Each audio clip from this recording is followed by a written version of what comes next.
kind of continuing to search myself and looking for what's next, I thought, you know what, maybe I should check out this coaching thing. Hello, everyone. Welcome to Where Accountants Go, the Accounting Careers Podcast. I'm Mark Goldman, a CPA, and your host for this show. Well, for today's episode, we have Susan Stutzel joining us from Iowa. I mentioned this later, but I think she may be our first guest from Iowa. I really need to go ahead and check on that. But in any case, if you enjoy a story of someone finding their true passion in their career, you will really enjoy Susan's story. We're going to talk about starting in audit, but then later moving into more of a specialty area, nonprofit audit and consulting. And now morphing some of that experience into a new business, that of being a coach for other professionals, mostly women in business. Susan still works in the nonprofit space doing consulting engagements, but now she also has balanced that out with a little more variety, doing something else she enjoys, helping others succeed in their professional endeavors. She really has shaped her professional career into something that suits her very well. She's found happiness in her daily work, which is a great thing. You're really going to enjoy this story. If you do learn something from this episode, please let us know by either sharing it on whatever social media you use or by leaving us a review. Either one is very much appreciated. And I think I mentioned this on the last episode, but we have some books out there on Amazon as well. We have Hiring for Accounting, 49 Tips for Working with a Headhunter, and our most successful and popular book, 49 Tips for a Successful Accounting Career. You can find all of those on Amazon. And of course, there again, if you feel compelled to share out this podcast, we really do appreciate it. Well, with that, let's go ahead and get started with today's guest. Here's Susan Stutzel.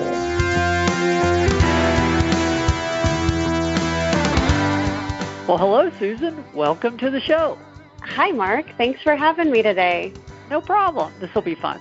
Well, for the audience, we have Susan Stutzel in Iowa joining us for the show today. And I'm not sure if we've ever had a guest from Iowa, actually. Possibly. I have to look quite a ways back. Definitely not many. And I'm glad we're correcting that.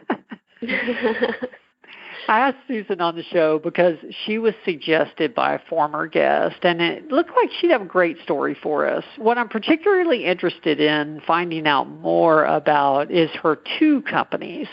It looks like she's sort of taking advantage of some economies of scale, or at least some common contacts, to bring even more value to her clients in the form of not just typical accounting services you think of, but also business coaching. Well, Susan, I really do want to know more about what you're doing now, but I think it's always good for our audience to understand where you came from and how you built up to this. So let's start at the beginning. What led you to decide to consider accounting as a possible career choice in the first place? Yeah, I love that question because I have kind of a funny story there. So I grew up in a home that graduating from high school was kind of a big deal. Not a lot of my even extended family went to college. And I was about 10 years old, and a family member said to me, "You should be a CPA." And I, 10 years old, looked at them with wide eyes and went, "Why?" "Well, because they make a lot of money and they're really good at math, and you're really good at math." And I remember kind of laughing, going, well, it's true. I really do love math, and we grew up fairly poor, and I didn't want that life for myself forever. And so I thought, okay, I'll be a CPA. So in my 10-year-old mind, I knew two things. CPAs make a lot of money, and they're good at math. And so I continued kind of with that idea in my head from being a little girl and took my first accounting class in high school, and I just really fell in love with it. It made sense to me. You know, a balance sheet should balance like that. It just felt so clear to me that it seemed silly at 10 to know that that was what I was going to do. But that confirmation after my high school class, I knew that was a direction I wanted to go, and loved it all the way through college and until today. Okay. Wow. We've had a few guests that made the decision very early in life, but I'm sure it's the minority that made it as early as 10. That's right? Kind of ridiculous, really, and especially for the reasons I was given, right? I love that. When people say, I always knew I should be a CPA, that's truthful with you. Yeah. Wow. Yeah. That is amazing. So you went straight through college knowing accounting was the way to go. When I was looking online, it looked like you started in audit and, at least for the most part, you had continued along that path or had a few audit positions. How did that happen? Was that something you also just sort of knew early on, or did you just happen into the first job as an auditor? How did that happen? Yeah, no, this one was not quite as black and white and clear to me.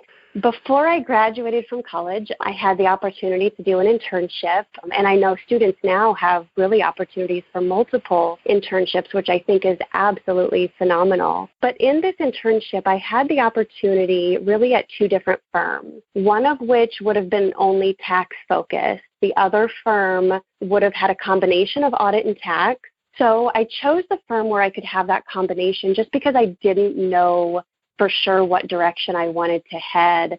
I mean, really taking classes in college, I felt like tax was easier to follow. It was more laid out. And auditing just it didn't really click with me yet. I wasn't sure why I had to memorize what the audit report said for the exam, and I just wasn't really grasping what that looked like. But it was really through that internship where I got exposed to both that auditing clicked for me. It was that client service, and it was spending time with the client and asking questions and digging in deep that I really fell in love with it, where tax was so rules-based, and it really turned me off to the tax world. And so I was just so grateful for that opportunity to do both of those, where I really found the audit world was where my passion lied, and then I was able to follow that track for many years. Okay. Well, yeah, walk us through, I guess, the time period from there to when you started your own practice, because I'm sure there's some formative moments in there and some particularly good learning experiences and that kind of thing. So where did you go after that first job? Oh, yeah. Wow. Learning experiences, absolutely. I think my first learning experience is week one on the job, when you realize there's so much we still don't know. So, yeah, I felt like I was always on a journey of learning, just wanting to know more, wanting to do more. And so had that first job at the accounting firm, and I really loved it, worked there for a few years. And then I had this opportunity with a client that I actually had worked with. They had an opening for their accountant, and I thought, gosh, pretty building, corner office, I could be in charge of the accounting. It sounded like this really glamorous opportunity. And at the same time, I had a lot of my friends from the firm that were kind of moving also into industry positions, saying, this is where it's at. I love it. It's kind of perfect world. So I jumped from the accounting firm into this small business where I kind of helped them clean up their accounting, really made some efficiencies, got great policies in place. And after about 3 or 4 months was bored. It was a little bit too cyclical. I already kind of had great efficiencies in place, and then there was nowhere else for me to go. So that also was really a learning experience for me to go, okay, you just made this jump. Looks like a great thing. It's really not for me in a long term. I need to be challenged. I need something more. But yet had that fear like, okay, if I'm here for less than a year, is this going to be a total resume killer? What does this do to my career? So did a lot of kind of soul searching, looked for what positions were available. And from there, I worked there for just about a year. And then I went to work for a large company. So I went from small family-owned business to Fortune 500 company, which was, again, amazing experience. Learned so much more about just how business works, SEC reporting, and it was at a time of Sarbanes-Oxley implementation. So documenting everything, working with internal auditors. And that was really an amazing experience, working with people that were just so brilliant in the accounting space, but also operationally. And that, while it was a really great company to work for, I found myself after a handful of years saying, well, it's just very cyclical. First week of the month, we do A, B, and C. Second week, we do this. Third week, we do this. And then it just keeps rotating. And again, I found myself in a place going, this just isn't quite the right fit for me. an opportunity opened up at a CPA firm that was actually in my hometown, and they were looking for someone to head up their audit department. So while I'd been out of the audit space for about 4 years, I felt like that was kind of calling me home. So again, switched companies, kind of switched gears back to where I started and loved it. Kind of got caught up on all my A&A CPE again and was really driving the growth of the audit practice at this firm. And so kind of felt like I was home again, except for the fact that that firm just wasn't. Over time, I was presented with the opportunity to become partner, yet I didn't really want to be partner at this firm. It just wasn't a good culture fit for me. The client base that they had was kind of different from where my passion lied. So I came to that moment that it was like, okay, well, you either kind of buy in and be all in where you're at, or you figure out where you fit again. At that point, I was working with a coach, and through that coaching really opened up my eyes to there was more possible. I remember asking my coach at the time, will it just be like this somewhere else? If I move and go to a different firm, like I believe I'm supposed to still audit, but if I go somewhere else, is it just going to be the same thing? Am I always going to have this feeling of disconnect? And I remember he said, it's not like this everywhere. And that really kind of gave me peace to think, okay, it's not like this everywhere. Where do I go from here? And I'd had people over the years say, gosh, you should start your own practice, or why don't you this? And I was always just kind of turned it down and said, no, that's not for me. I'm not smart enough. I'm not outgoing enough to get new clients. I'm not, right? All the reasons we can't do things, I'd been telling myself. But really, once I had reached that point, I had developed enough confidence based on where I'd been and what I'd done. And again, through that coaching experience, really opened up the possibility of what if? What if I stepped out and I could be the partner that made the choices, that chose the clients I wanted to work with, the types of engagements that I wanted to work with. And that was when I decided to take the plunge. And I stepped out of that firm with 0 clients and not knowing if it was really going to work. So I invested in software and started reaching out to my network to let them know what I was doing, and really just grew my client base very organically through network connections. And now it's a very successful practice where I've had to turn away clients because I've reached my capacity. So I really attribute my journey, I guess, through this career to having great mentors along the way that encouraged me and challenged me and kind of stuck with me through things, and really just understanding that it takes relying on a network of people. We don't get anywhere really by ourselves. It's through the help of others, whether it's supporting us or challenging us or just talking through some things to help us really find our way. So it's been a really exciting journey for me.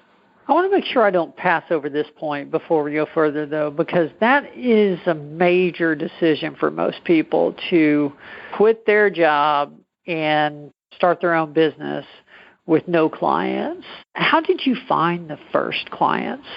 How did you find your first work so that you could continue doing those habits like eating, things like that? Yeah, right? Those are really important things, eating and the utilities. So, yeah, it was scary. And most people that I talked to who started their own practices, like they were doing a side hustle first. They were developing a client base.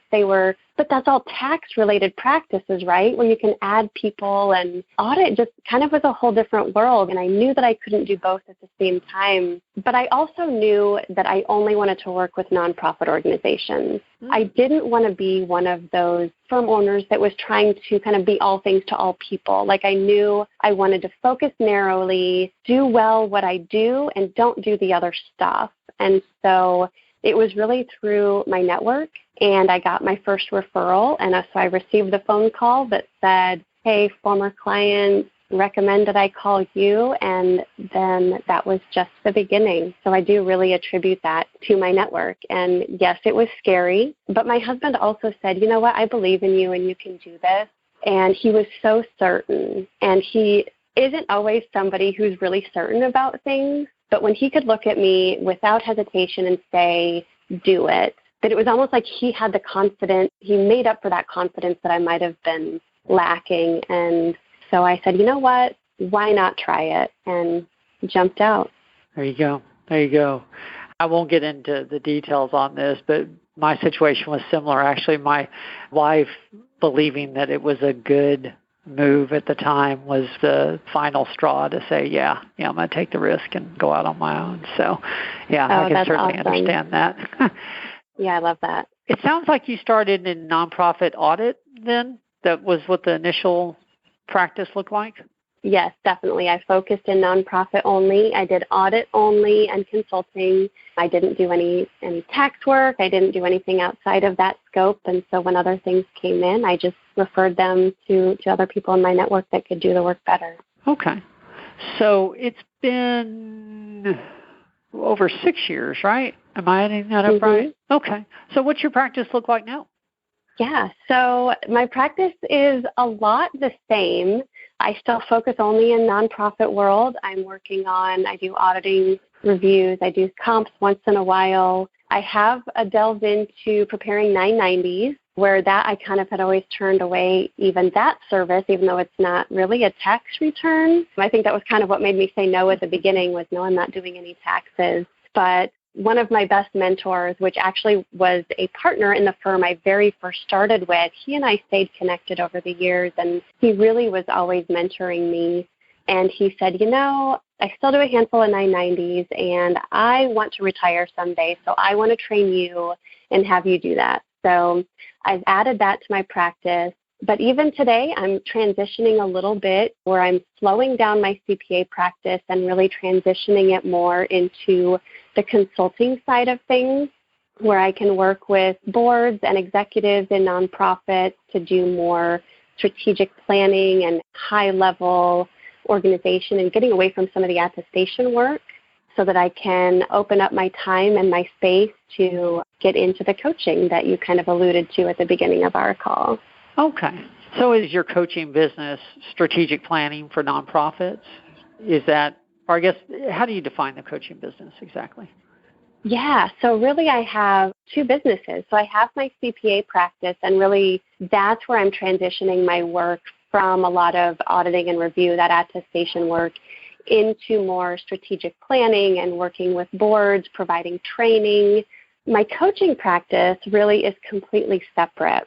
So through my journey of self-discovery over this career where I've done so many different things, I mentioned earlier that I was working with a coach before I had stepped out on my own, and that really got me curious about coaching. And I found that even during my consulting engagements or during my audit engagements, I would walk out at the end of the day, and like my favorite hour was when I was talking with a board member or the controller or the bookkeeper of the organization about what they really wanted to do, whether it was organizationally or just personally, what their goals were and how they were reaching those. And I would find that people would really open up and share things and really kind of go deep in a really short amount of time. And I was like, oh my gosh, that was so empowering and that was so energizing, and I was so excited about that. And then I'd walk out and go, that didn't have anything to do with the audit, And so always just kind of continuing to search myself and looking for what's next, I thought, you know what, maybe I should check out this coaching thing. So again, talked to a coach a little bit, did some research. And so a couple of years ago, I started to get my coaching certification. Oh. And now I also have a coaching practice. I'm the founder of Stutzel Coaching, where I coach professional women who are entrepreneurs or leaders in business. And I'm passionate about working with women because, of course, as a woman business owner, I know the struggles. I know how hard it is to balance. We need food on the table at home. I have kids to take care of when I'm not at work, and just all of the things that are so overwhelming about work and life and where that balance or rhythm lies. So that's where my coaching practice really specializes. And then I've also had the opportunity to work with Brian Cush and Sarah Elliott at Intend to Lead.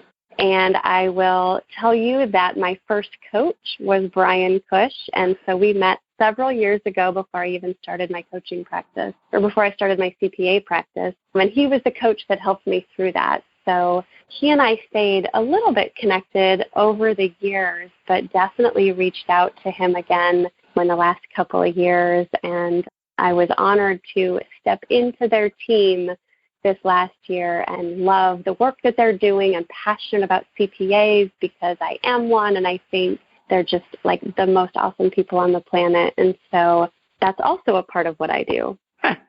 I was wondering if it was Brian. I started to ask you if it was Sarah, actually, but then you said he at one point. I thought, okay, well, it's not Sarah, obviously. And right. then I started to think it was just coincidental. But, yeah, Brian. We interviewed Brian for the show, oh, gosh, well over a year ago, maybe longer. Yeah. And, yeah, that was a great conversation. I learned a few things there.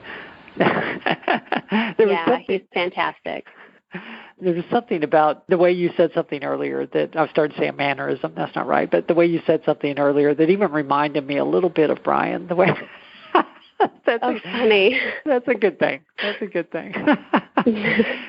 So you said you try to focus on women leaders in business. Are you talking about nonprofits, or are you talking about for-profit businesses? Either one. So when I coach women in business, they could be in a nonprofit, but they could also be in a for-profit business. And really a lot of the women that I find really connecting with and finding that are looking for coaching tend to be the women entrepreneurs that are trying to have this amazing business, but also trying to be the super mom at home where everybody wants the perfect kids and perfect meal on the table at night and perfect family pictures and all of the things to be perfect. And then we go, wait a minute, something's got to give here. And so I do a lot of work in the space of priorities management and setting goals and making those goals really reasonable and attainable, and to stay driven, but yet not to let the career or the business or the life drive you, to find that rhythm based on what we really want out of life and helping them to find that. Okay. What does coaching with you look like? I'm thinking, I know some coaching engagements are for a few months. Some are ongoing for years. How do you operate that part of your practice? Yeah. So typically I set up 3 to 6 month term, kind of based on what the client needs. I don't necessarily have like a 5 or 6 step process that they go through. I really tailor it to what do they need right now. And what I find is that based on kind of what they're looking for and the time that they're willing to commit, it typically is 3 to 6 months. Now, sometimes they kind of get to that point and go, yeah, I feel really good about where I'm at. That was great. I'm ready to run with it now. And other times, they decide this is so great. Now here's where I want to go next. And it continues. And so I've had a little bit of both. I love when it continues into a long-term process where they just continue to make bigger goals and higher aspirations, and then they push toward that. And sometimes it's okay that they got where they wanted for that moment, and let them run with that, and just here and available when there's the next thing, and try to just reach out and support them in ways that I can, even after the coaching relationship. Okay. Are you trying to maintain both the CPA firm and the coaching business just based on your own efforts, or do you have a team behind you that's still doing audit work and that kind of thing? Yeah, good question. No, I don't have a team. It is just me. So really my intent is to shift that CPA practice kind of out of the auditing and review world. I'm not continuing to maintain those standards and all the accounting changes, but to really, I still love nonprofit organizations and just the passion they bring to the world and just the mission that they're doing. And so I really still want to at least stay a little bit in that space where I'm supporting them either through board development, strategic planning, or just consulting. I do a lot of work with internal control consulting and kind of helping them get things set up, but really keeping that more project-based and shorter term, where we're coaching both under my own practice and with Intend to Lead. That really is where I am focusing the majority of my time, because that's what I'm passionate about most. Okay. Actually, you're turning your CPA practice into, we don't call it coaching, but that into something very similar, it sounds like. Yeah, you're consulting. Yeah, right. it really is. Consulting does tend to be very coaching because it's a lot of questions. It's a lot of looking for really what the client's looking for and helping them to get there. So, yeah, I think by having that shift, it does put it more in alignment than auditing and coaching. Yes. What effect has the COVID virus situation had on your coaching business? I'm assuming that's affecting at least the nature of the conversations you're having with your coaching clients. What's it been like the last few months? Yeah. I continue to say I don't even know what 2020 is going to look like the rest of the year. This has been such a bizarre year. And this is a little bit off topic, but I don't know if you've heard, but Iowa recently, this last week, had an inland hurricane. It's called a derecho, and it was 100-mile-an-hour plus winds for over an hour. And so just absolute destruction in so many places. And so we've gone from this world of COVID, then into riots all over the United States, and now this horrendous storm that impacted most of Iowa really in a way that we never would have expected or even knew could possibly happen. And so all of this together, I think we're also just kind of speechless about what 2020 really means for all of us and what the future could possibly hold, because there's been so many different things happen just this year. But to really more directly answer your question, it has had an impact in coaching, and I've seen my conversations really take a little bit of a step back, where sometimes my clients just need some space to talk about where they're at right now emotionally and figure out what it's like either working from home for the first time when they never had to before, or what it's like working from home with kids home at the same time, and all of the different things we struggle with. So it really has been different, but yet I've also seen a lot of encouragement where some of the women I've been working with are saying, you know, I needed this time to really focus on my business or to focus on my career and where I was headed next. And COVID kind of provided that. It gave us all this opportunity to step back and go, wow, what am I working really hard toward? Or what is that end goal that I'm working toward? And am I still pushing toward the right thing, or do I need to reevaluate? And it's been really interesting, and it's also been, I think, challenging, but also rewarding at the same time. Yes, I feel the same way. I'm experiencing the same thing. I don't want to downplay the horrific circumstances some people are in, because I know it's been detrimental for so many. It has provided a lot of people the opportunity to reflect on whether the direction they were going was really the direction they wanted to go. Yeah. So, I can see that as well. It's interesting. Yeah, I'm sure it's in a lot of ways very rewarding to be a coach right now. And so, a lot of good things. So if your businesses go exactly the way you would like, and I know that's a big if, but over the next few years, what does that look like? What's your vision for your own career efforts? Yeah, that's a good question, because this year certainly hasn't panned out the way any of us thought. So what does the rest of our future look like? But I love that too, because I do love to think about what is life like in the future. And I would love to be in a place where I am speaking to groups where I can provide information that's valuable, and they can walk away with important things that they learned or little nuggets that just will be life-changing.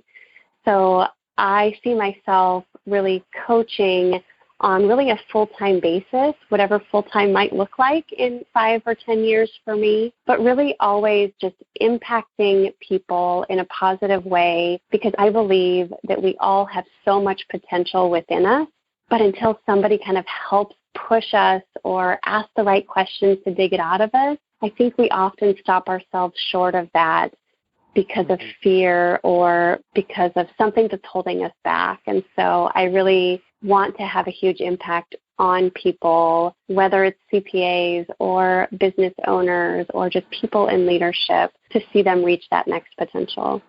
Sure. Sure. Well, hey, thank you on behalf of the CPA community, because we need some coaching. We have a lot of things figured out, but not everything. Not everything, for sure. Not everything, right. Well, I end every podcast with the same 3 questions, and I want to be respectful of your time. But I'm curious about something, just based on how your career started and where you are now. If you could go back in time and give your younger self, maybe even your accounting student self, one piece of advice, what do you think that might be? Oh, I know what that would be. I would tell myself to be brave. When I was younger, I was very shy. I was very introverted and didn't really find my voice until later. But the more that I've stepped out, the more that I've done things outside of my comfort zone, the more exciting that it is. And I'm glad every single time. And it doesn't always go perfectly, or it doesn't always go the way I planned, but I'm never sorry that I stepped out and tried something. And so for people that know me, they know that I say about trying something like, why not? Why not try it? And that is not the person that I thought that I would be when I was very young. So I would love to go back and say, be brave, try the thing that you're scared to do, because you're probably going to be glad you did. That's good advice. That's good advice. And it sort of speaks to the cautiousness that is in us as accountants. So yeah, right. That's good advice, for sure. Well, I do end every show with the same 3 questions. I think it gives us a lot of consistency across the shows, and I get some good feedback on this. So first one is usually the easiest. From a career perspective, what's been your proudest moment? Oh, wow. Proudest moment. I would say my proudest moment was when I got my first referral. Like the first phone call that I received, which actually was the first phone call I received after starting my practice. It was a referral from somebody, because it was like that moment that, hey, somebody thought you were good enough to talk about you and recommend you to somebody else. And so I was like, okay, maybe I can do this. So, yeah, that was probably my proudest moment. I was super excited about that. Yeah, the first yes you get in your own business is special. Yeah, right. Well, tell us about a lesson that you've learned the hard way. And the more you can tell us about the situation, the better, because that's how everybody learns from these stories. Yeah, so I learned that being honest and open is the best policy. And I know that sounds really cliche, so I'll give you the background on that. So early in my career, I was working for that first CPA firm, and even at that time, I was working mostly in the nonprofit arena. So my busy season wasn't really tech season like everybody else's. I was really busy in the summer months, but I was one of very few on the whole audit team that was really busy in the summer.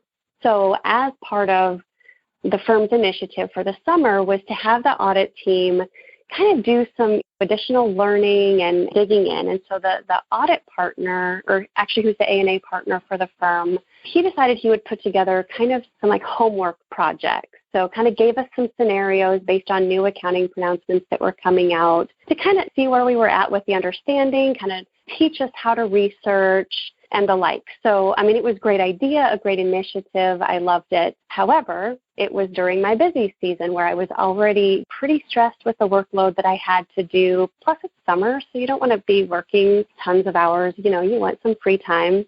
So instead of going to him and saying, gosh, I'm really busy right now, I don't have time to focus on this, I just kind of did it not very well. And I was not very proud of that, but it was kind of like I was at that point like, okay, something's got to give. So I'm going to focus on my client work, and this, you know, this homework is not really graded anyway, right? So I turn it in like everyone else, and he looked them over and then gave it all back to us. Well, mine comes back and it has all these like red marks on it, and that was bad. So he called me into his office and said, hey, I want to talk about this. This wasn't what I was expecting from you. So right away I knew he was disappointed. And I never like to disappoint because I was, of course, always trying to be great and impress and, you know, it was really hard to see him do that. And I remember just starting to cry right there in his office. And I am not a crier, so I was really embarrassed about that, but it was just like I didn't know what else to do. And now I had disappointed him, and he was my trusted mentor. But in that moment, like his whole demeanor changed, and he was like, wow, why didn't you just tell me? And that was really the learning moment, was to say, I should have been honest. I should have said, I don't feel like I have the capacity for this right now. And instead, I just did it not well. And so it really was a learning moment that, number one, just be honest ahead of time. But also, I learned that it was okay to be vulnerable as a CPA and sit in the partner's office and cry a little. And I mean, it was kind of horrible. It felt horrible, but yet it was like, oh, it was okay because he's human too, and he understands too. But it took learning that the hard way and going about it the hard way to learn it. But honestly, then we were closer than ever because I thought, you know what, I cried in front of you. Now I can tell you anything. Oh, my gosh. Yeah, sometimes we have to butt up against our limits a few times to find out where they are. So, yeah. Oh, my gosh. My gosh. The crying thing never works for me. I've tried it a few times. Darn it. Yeah, I don't know. No, thank you for sharing that. I mean, I hate to use a stereotype, but I think if you put all of us accountants into a buckets of overcommitting or not, most of us end up in that overcommitting bucket, at least part of our career. So, sure. Yeah, we definitely want to please. We definitely want to serve. We want to do it all right, perfect all the time. And we can't always, and that's okay. I think that was the day I learned that it was okay to be a CPA and a human at the same time. There you go. Well, last question, and then we'll go ahead and close it down. What's the best piece of advice that you have ever received? Best piece of advice I ever received was every time you say yes to something, you're saying no to something else. And I've heard it a billion times since then, but for whatever reason, there was one moment in my career when I heard it, and it was at a conference. And I was in the room with, hundreds of people, and I felt like the speaker was talking directly to me. I was a new mom, so I had toddlers at home. I was still trying to kill it in the CPA world and just trying to be all the things all the time, and it was getting really hard, and I was stretched really thin. And you just think, no, I can add one more thing. Yes, I can add a baby and still have a perfectly clean home every weekend and still have beautiful meals on the table and all these things. And it was getting so hard.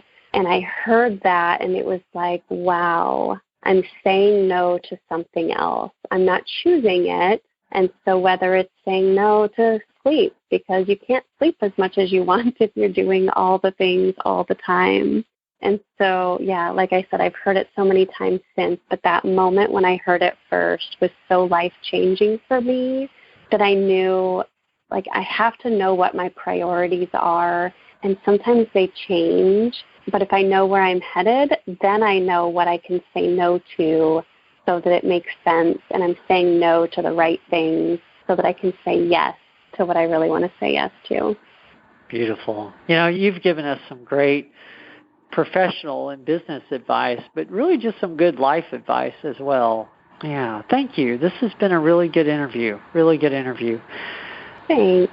I love it when we find someone that's really passionate about what they're doing. It sounds like you have come pretty close. If not, you've arrived at having the right mix. That really is wonderful. Yeah, I really do love this life that I live, and it's come with some hard-earned lessons, but a lot of joy along the way. I love what I do, and I think that everybody should be able to end every day saying, I love what I do, and I can't wait to do it again tomorrow. So true. Well, thank you again for sharing your time with us. I really appreciate it, Susan. Thanks for having me.